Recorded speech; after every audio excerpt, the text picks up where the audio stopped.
much money do you have in your savings account? Or do you have a savings account? Or do you just spend your money and don't think you need to save for a rainy day? I used to be that way. Let me show you 5 things that have helped me along the way to budget. Here's my thing. I budget differently, and I've learned this throughout the years, and it works for me. Everybody budgets differently, so what may work for me may not work for you, but it may work for somebody else. And what might work for you may not work for them, but as long as you get to point A to point B without messing up, the goal is to just get there, right? So, hi, welcome to my channel. My name is Dinky. Welcome to the Dinky Show, and I hope you guys are having a fantastic day. Today we're going to be talking about saving money and budgeting and why I do that. So, with that said, let's get started.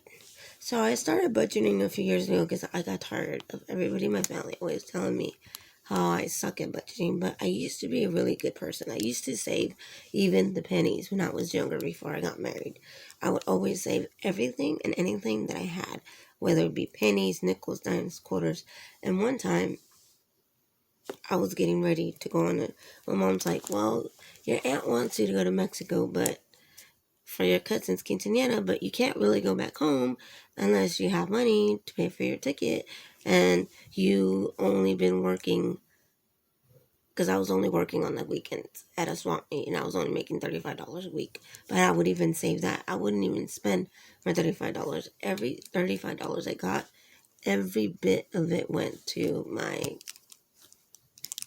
not every bit, because I would keep 20 to myself and the rest for my parents, because my mom needed to buy me, whether it be shampoo or she needed whatever, she would keep it. But I'll be like, here, I'm paying my little dues. It's not much, but here it is. And I'll always do that to her. She would be like, nope, here, you keep it. But she would save it in a little envelope for me. I'd just tell her to save it. But I would always save my side too. Pennies, nickels, quarters, dimes, whatever, loose change, and including the money that I got from working. And I worked with that lady for about a good 4 months. So I made about pretty good, decent amount by saving. So when I got notified of that, I pulled out my drawer that I had, my little charge change drawer. And when I went to the bank and they cashed it all in, I had about $800.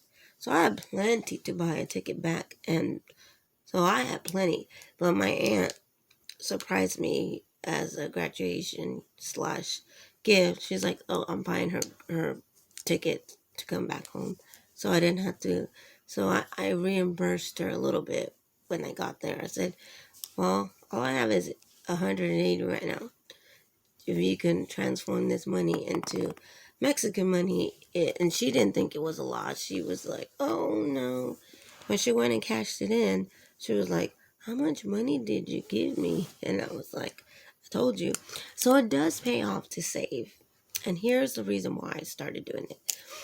Another reason why I started doing budgeting is because I got tired of living paycheck to paycheck. And that's basically what's going to happen. Because you're going to run into things like your car's going to break down. Or something's going to go wrong. And what are you going to do if you can't? Because I didn't have credit cards. I still don't really have credit cards. I only have one. And it's not a big limit. So what are you going to do? So do you borrow money from a family member? If you have a family member, will they loan you money? Would you qualify for a loan if you don't really have good credit? Not necessarily. You're still putting yourself in debt. Even though you don't have any debt, you're still kind of putting yourself in debt, right? And the goal is to have money for a rainy day or for whatever. So I've been reading and doing a lot of David Ramsey. Does a lot of cool things. And my sister does it the David Ramsey way. But I decided to do it kind of this way and kind of not. So what I do is every time I get my little notebook, because her paycheck salary never changes. It's always the same month to month because she works the same amount of hours and she works the same time all the time. Clocks in and out at the same time every time. Nothing changes unless she gets a pay raise or whatever, but nothing majorly dramatically changes. Mine changes all the time because I don't always work 40 hours and I don't always work a full 8 hours. There'll be days where I work 4. There'll be days where I work 6.5. There'll be days where I work 7.5. Or there'll be days where I work my full 8. And there'll be weeks where I will only get 22, 23, depending on what they're deciding to do. So even though because I was making 13, now I'm making 14. Even though now I make 14, my paycheck may go up a little, but it's not big enough. Give me 1 second, guys. So as I was saying, sorry before I got interrupted. This David Ramsey tells you to go and sell anything you have in your house, make a big yard sale, and get up to $1,000. To $1,000, and that's it. And then start from there. If you have $1,000, you're in a good spot. And he says, put them in each envelope every time. So my sister does this, and she's tried teaching me her budget technique. And the only reason why it doesn't work for me is because I have to modify that budget every single week, every single time, because I get paid differently, and my money's always like, okay, this week I didn't get paid $650. I got paid $450 because I only worked this amount of hours, just to give you guys an idea. And it's like constantly dramatically, and I have to constantly keep budging it and changing it. And it can be a hassle for me because I'm always tired, or I forget, or be honest, we all get lazy and it's hard. So what I decided to do was, instead of doing that, is I just wrote down on a piece of notebook, which this is empty, but I have a piece of notebook that I wrote down, and I wrote down all my bills that I have to pay.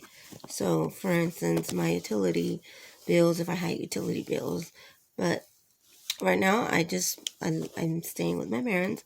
They're helping us out, and we rent a room, so I pay the rent, which is whatever, and then I pay my cell phone bill, and I add that included both of my car insurances, because mine and my husband's car insurance, with his money combined. Without his money or my money combined, I just add up how much money it is with everything, with all the bills, my storage bill, my car payment, my phone bill, my medical bill, if I have one, or whatever bill I have, and I add them all up, and I highlight with one color, I highlight how much it is, the total.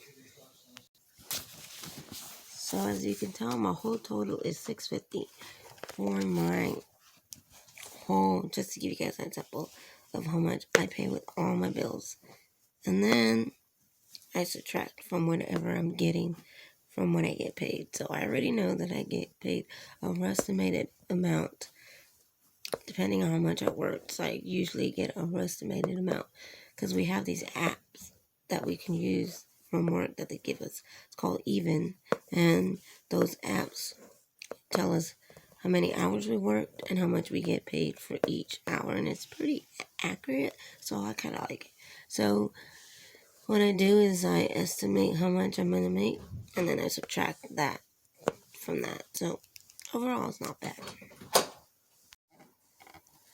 So when I'm done adding all my bills and my medical bills, when I mean my medical is my son has to take medication every month. Oh, sorry, let me adjust this because this is kind of like driving me nuts. So he has to take medication for ADHD/Tourette's every month, and I have to prescribe him every month. So I add that included because it's a month. I add it because I want to make sure I have it. So it's only a few dollars, but still, it can be very expensive, and I've had to pay from $180 to $120 to $80 to now I only pay $4, which I am grateful to God. But I've had to pay a really high amount for his medication because sometimes his body wasn't taking a certain kind, and it would only take the regular kind, and it wasn't taking the generic. So it's kind of like, But either way, he's been doing really good with this one, and I'm really excited. That's a little off topic. But another reason why I think budgeting is important, because I get tired of living off paycheck to paycheck, pretty much. Once I've add everything that I have, and I highlight how much I have to pay for all my bills every month, all the time, I know that that's the certain amount that has to be, and whatever I have left over, because I add it from what my husband makes and from what I make, and then whatever I have left over, I'm putting away a second, like not half of that. Like, for instance, for right now, I'm starting out small because I know that I have to build myself and teach myself how to really save money, because it's something that I've been working for a while, and he's not really that great at it, and he's been working with it too. And I told him it's best to start out small, so gradually work our way up, and we'll, sooner or later it's going to be something natural, and you're not even going to notice that you were saving, because it's a habit. You're just going to do it. So what are we doing is, I put away 100 and he puts away 100, and so we always put away $200 from both paychecks.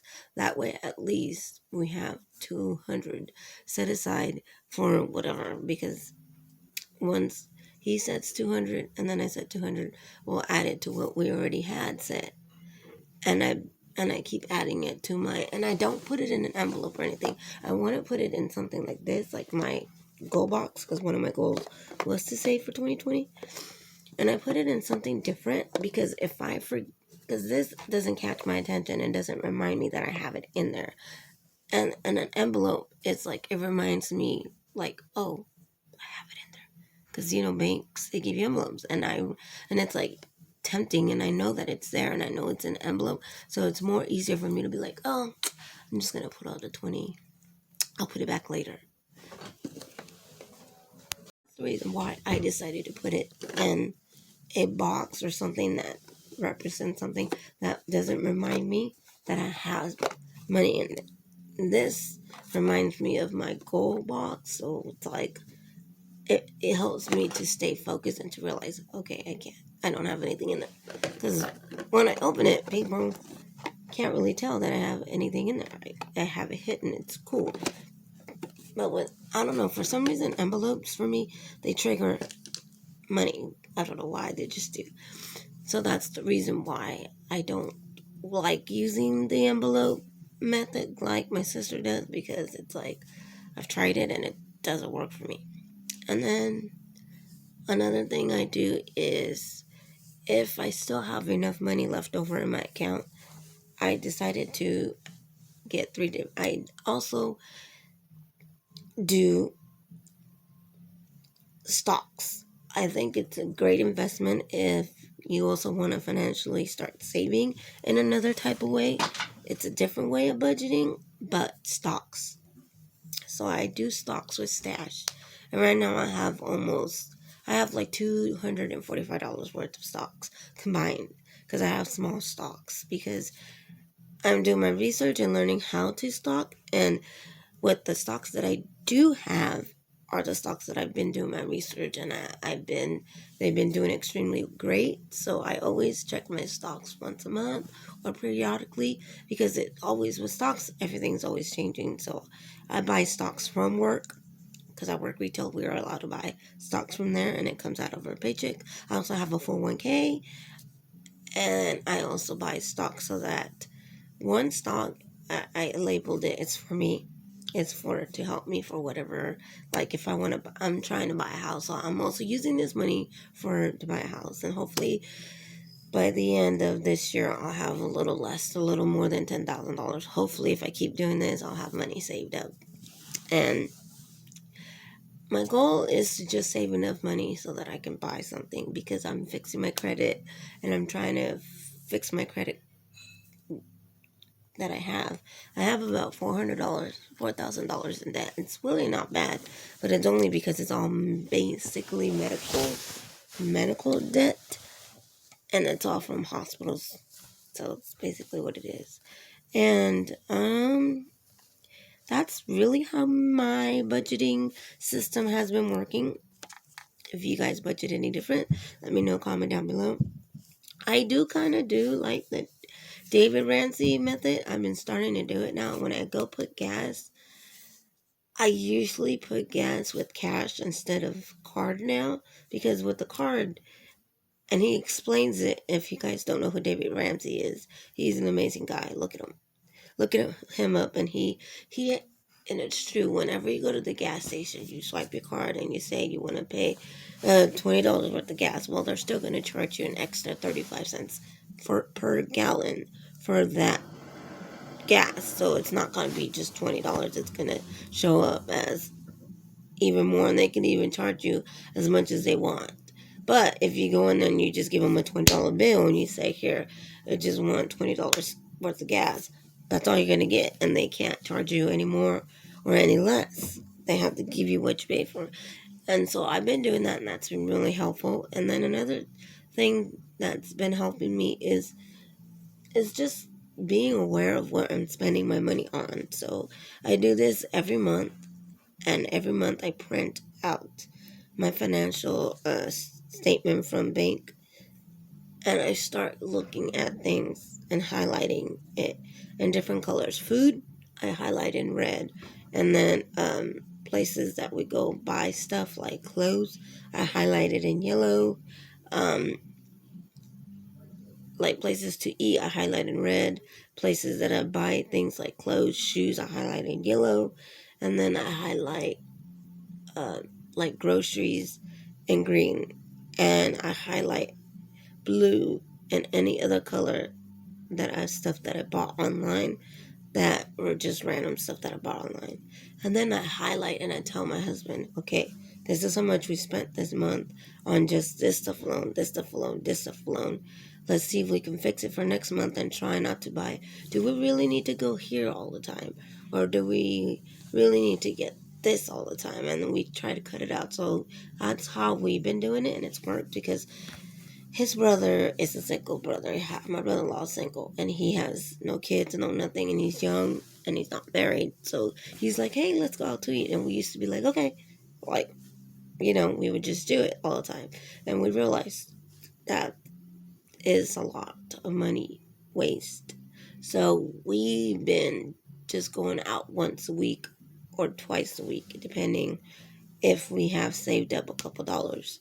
Every week we decide, okay, are you going to want to save part of that little extra that you got from your card and keep it in your card for this? Or do you want to and we just, cut out and eliminate stuff that we don't need. So do we really need this? No. And it shows you, and it gives you an idea exactly of where your money is.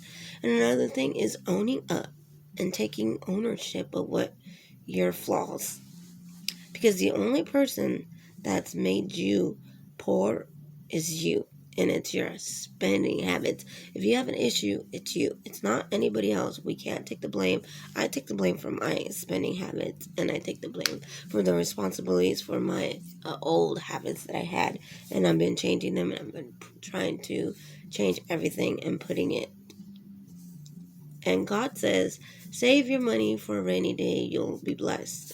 So, and also, I believe that you should tithe. They say give your 10% to God, which people view it in this constructive in a negative way, like, no, because they're just wanting the money and they're not using it for godly things or what it really is for, and blah, blah, blah. And it's like, it may not necessarily be true. It's just tying and giving your faith to Him is like being a faithful servant. He will bless you because you know that you don't have a lot, and what you do have, you give it to Him freely. He's willing to give it to you back freely. Whether you believe that or not, that's up to you. That's just how I view it. So I always want to add tithes and the offerings at the end, even though it should be the first thing you should do. I tithe at the end because not everybody's a Christian. Not everybody agrees with that. So I try to respect people's views and respect people's opinion. But I tithe, and I try to tithe with what I can. So I don't necessarily do the whole 10% because I'm trying to learn how to budget my whole entire money. So I give them with my heart, with what I can. And I started with 10. And then I work my way up. 15, and I tie like every 2 weeks. Whenever I get paid, I just tie. I go, here you go, here you go. And it doesn't have to be all the time you go to church. It's just whenever you do, you can do it that way. It's up to you. But I think these are my budgets on how I save my money and how I budget. But also learning how to take responsibility for your own mistakes and learning from them, because your mistakes are yours. I always say my failures are my successors and your failures are your successors, because you learn from them. And if you didn't learn from them, then they weren't your failures. They weren't your successors, because basically you didn't learn anything. So my point is, budgeting is something I think I want to continue to keep doing better for 2021, I mean, because I've struggled and I've always end up with like 30. I don't want to be that coworker. They're like, oh, I only have $4 to my name. And I'm like, can I borrow $6? And I'm just like, I had people do that to me. And I don't want to be that like that anymore, because I used to be that way. I used to only have like $2 or $3 to my name, and then all of a sudden I had a flat tire, and I had to go buy a new tire. And how? When I don't have a credit card, because I didn't have good credit, because I didn't have any credit, and nobody would give me credit. So I had to, finally when I started doing things correctly, things started to fall into place, and now I have one credit card, which I'm going to keep to, and I've been doing really good with it.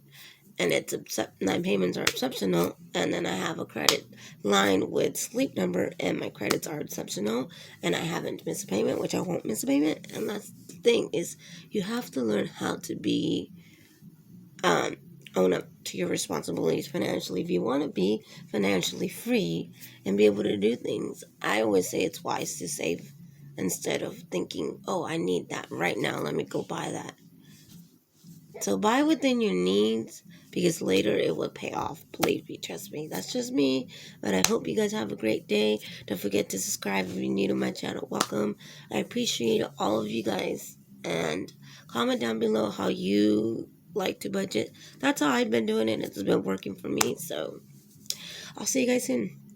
Share the love, and don't forget to share it. Bye.